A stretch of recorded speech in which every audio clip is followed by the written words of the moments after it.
Et bonjour, moi je suis Dr Oudrago Abdallah, je suis médecin et je suis le médecin responsable du centre médical de Gomé 6.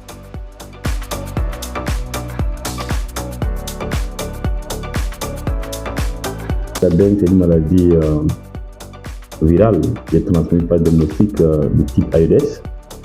Et le palu est une maladie parasitaire qui est transmise par des moustiques qu'on appelle anophèles femelles, de manière simple.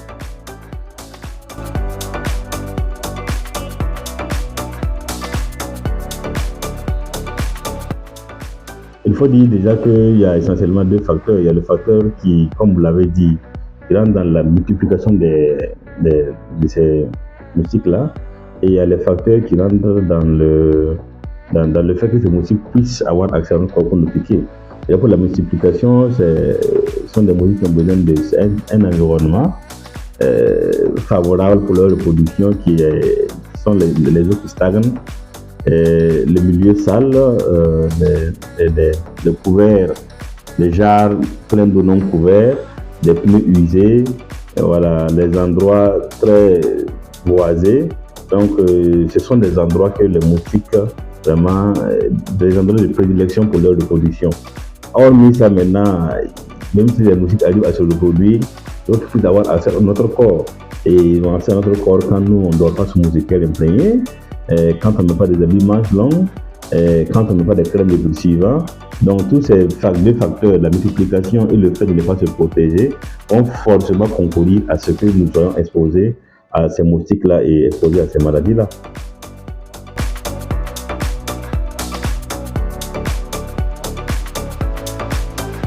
Bon, il faut dire que c'est des maladies qui ont à peu près les mêmes symptômes, pas trop de grande différence.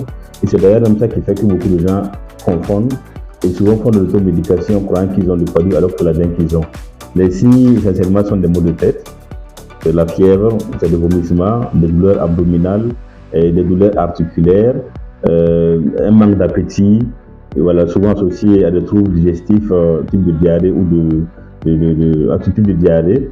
Donc voici de manière ramassée vraiment les symptômes qu'on retrouve aussi bien au paludisme, dans le paludisme que dans la dengue. Comme il est dit, les symptômes sont à peu près les mêmes en fait.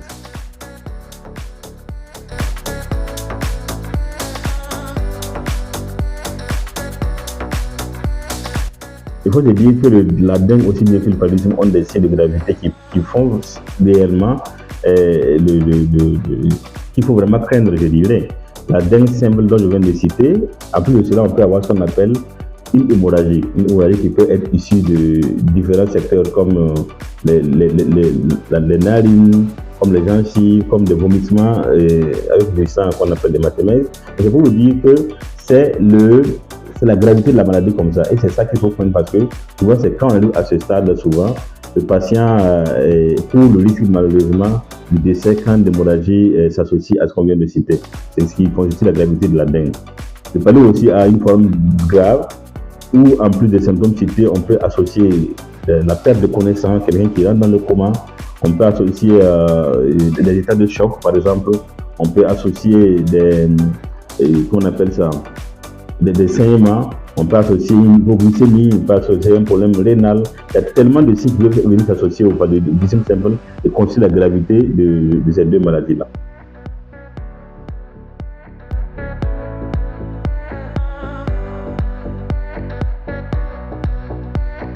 Il faut dire que le paludisme a un traitement qui est bien codifié ici au Burkina Faso. Il y a un traitement de paludisme simple où il y a des molécules, il y a différentes sortes de molécules qui sont homologuées, qui sont utilisées. Et il y a le traitement de paludisme grave aussi, qui a un traitement bien défini, bien codifié.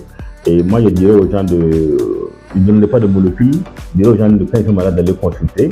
Et le médecin ou la santé va estimer la gravité du paludisme et maintenant proposer un traitement adéquat à votre cas.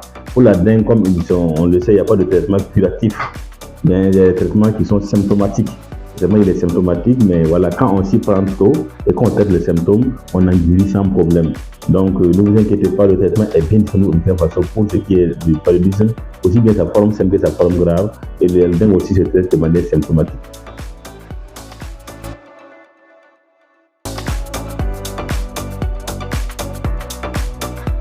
La contre-indication de la dengue, c'est déjà d'éviter les anti-inflammatoires.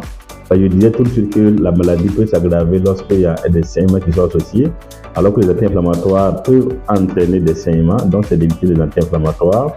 Et le paludisme aussi, il faut connaître déjà la forme du paludisme que vous avez et voir quel est le traitement qui est adapté.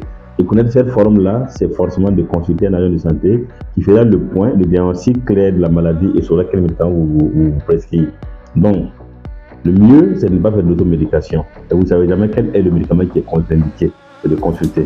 Pour ce qui est de traitements traditionnels, je pense que aujourd'hui, nos tradipraticiens sont reconnus par le ministère de la Santé et donnent des soins aux patients. Donc moi, je dirais seulement, si vous êtes malade, allez-y consulter dans un centre de santé, ou si vous allez aller voir un tradipraticien, allez-y là où il est reconnu par le ministère de la Santé, parce qu'ils savent quelles sont les procédures à faire en cas de dengue, en cas de paludisme, quel est leur rôle dans le partenariat entre le système de santé moderne et le système de santé traditionnel, et sauront quels sont les couloirs de passation pour permettre d'avoir les meilleurs soins.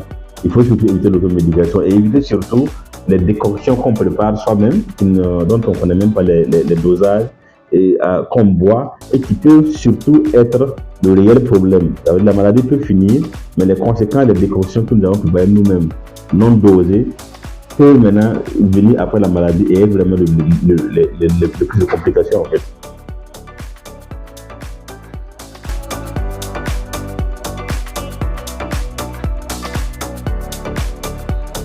Les moyens de prévention sont tellement simples qu'il s'est mieux de miser là-bas que de miser le traitement.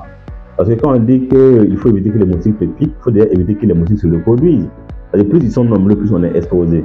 Donc c'est assainir notre environnement pour ne pas permettre aux moustiques d'avoir les conditions favorables pour se reproduire. C'est d'éviter que les zones ne stagnent chez nous. C'est de dormir sur moustiquaires imprégnés pour que les moustiques ne puissent pas avoir accès à notre corps. C'est de mettre des crèmes répulsivantes pour qu'ils ne puissent pas avoir accès aussi, comme je le disais. Les habits manches longs, surtout pour les enfants qui s'amusent beaucoup dehors et qui sont exposés à ces moustiques et qui surtout constituent des cibles vulnérables de ces deux pathologies.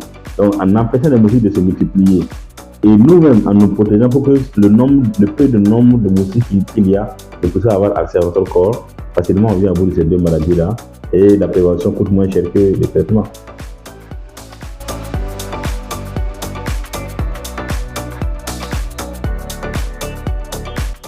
Un mot de fait, c'est déjà de vous féliciter, vous, pour cette initiative que vous prenez pour sensibiliser la population à travers le digital et ce que vous faites.